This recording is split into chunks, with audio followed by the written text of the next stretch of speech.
for life. This is your show. This is okay. And the first thing, before we get into your childhood, and you say, what do you say? I'm Caucasian and Hispanic? I'm Mexican and I'm Irish. Yeah. Mexican and Irish. Yeah. I like that. 50-50. Yeah. Fitzgerald. I'm Irish and French and English. That's what, there's a war going on inside of me because the English and the Irish don't get along. I'm kidding. Yeah. But anyway, getting back to you, I want to pull our resource in that we have here. Okay. Mary Joy, you said when you were pregnant, and then I want to get into your childhood if it's okay with you and all that. Right. But getting back into when you had your first child. Right. And you said a key word to me that's kind of a psychological term, and then I want to have Mary talk about it too. Okay. Postpartum depression.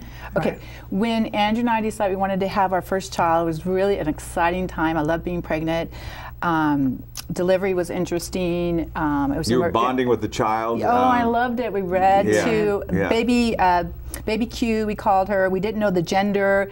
Baby came out. Andrew named her Evanessa Isla Vasquez. He named her and got to see the baby and nurse the baby, go home, and the whole thing. But I had postpartum depression. I'm very optimistic. You know, I love to have fun, but something was wrong, and I didn't know who to talk to. Andrew's working hard for our brand new little family. We have a little house, and you know, he's stressed, I'm stressed, and I'm like, wow, I'm having some weird thoughts. I'm not feeling good. I had the baby in the wintertime up north in Santa Cruz. I'm thinking, I'm not feeling healthy. So, you know, I was able to make a call because we had health insurance, and I was transparent with Andrew about my feelings. That's important. So he could support you. Right, and he, even though he might not have understood, but at least I was transparent.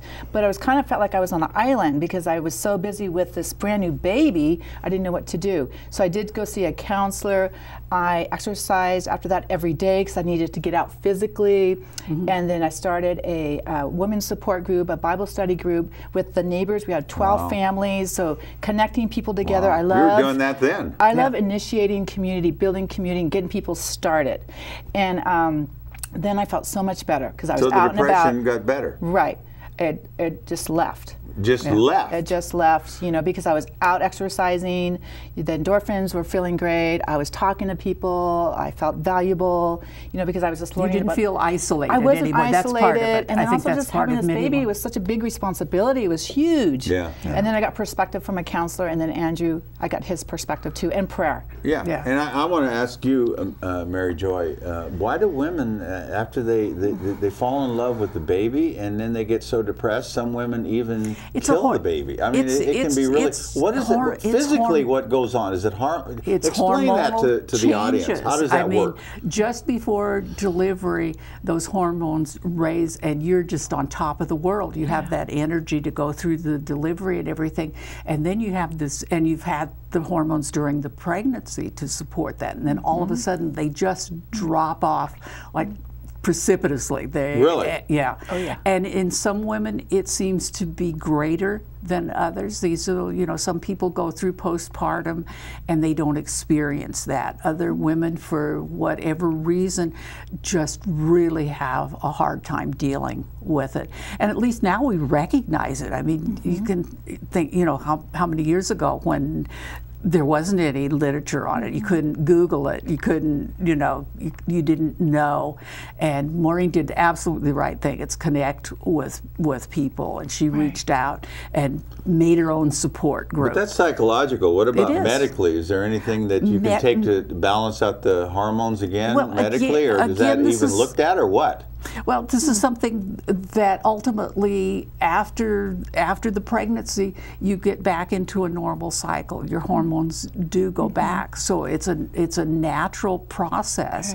And I think sometimes they medicate, you know, from a the psychiatric meds, the antidepressants, maybe in some cases. But did they balance the hormones, or have they even gotten into that yet? No, do you think that's a coming thing that they can do that? Or? I think it's a natural thing that occurs naturally. Okay.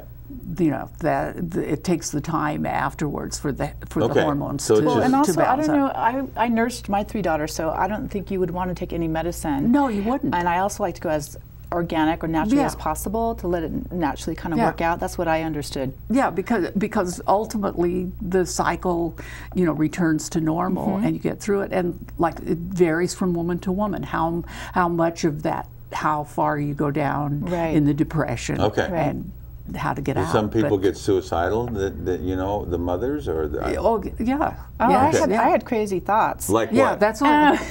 Not really. Like what? Well, here I'm at home at wintertime, and I've got... Raining all the time. Knives, and I thought, I have to get rid of these knives because I just had weird thoughts, and I was tired. I didn't get enough sleep. Yeah, that's this is unhealthy, and so then I got the support and help. Yeah. So I really understand where women get postpartum, and also perimenopausal. That's where I'm at right now in my life. And that's another where the hormones are not balanced. It's drastic. So, but you need to talk to people. You need to get it out, get some counseling, get support. You know, and that's why I'm creating Vital Link, is because I want to be there, because I've gone through different seasons in my life, and I want to be able to support women and families to understand the changes that are going on. Because you've actually gone through all these experiences, and so that's better than somebody just reading out of a book. And you've actually lived through that, and that's why you're creating, what's the name of the business? Vital Link. Vital Link, to help the people and bring them together and bring them happiness. It's a family support and business support. I'm more of the family support. My husband, Andrew, is more of the business support. Okay. Okay. Now, let's get back to your childhood. Oh, you want to know the details. Yeah, because, you know, let me warn you, this show is going to go by really fast. Okay, go. So what I'm really interested in is I know that, and I hate to really put this out, and this is a show about truth. Yes. And truth is how you see life. And what happened to me was that my parents were raised in the Midwest, and they were highly, and I'm going to be real honest with you guys now, and with all the audience, they were highly prejudiced people, Caucasian, and my father loved Hispanic people from Mexico, and he had an orange ranch, and he helped them out, and he helped them get their papers. But if I would have gone, this is hard to share this, if I would have gone with a Hispanic lady, that would have been really, really not okay. And I've never said this on the air before, and so I didn't even go there.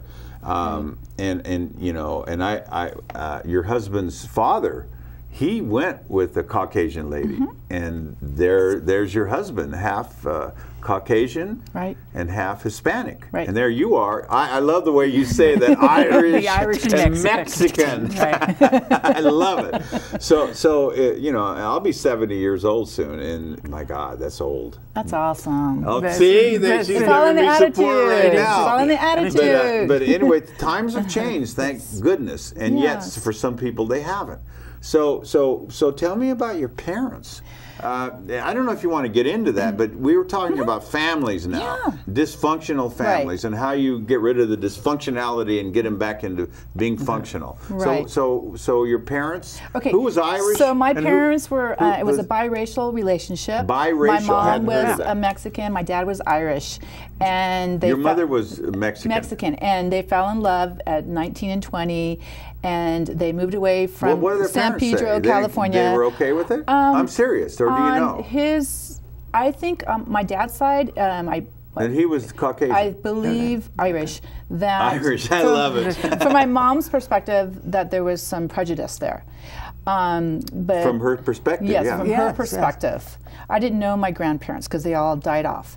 But growing up in Ventura, California, a native Ventura Californian, my parents were very devoted to their Catholic faith and to all 8 of us. That was their 8 kids. 8 kids. That was their community.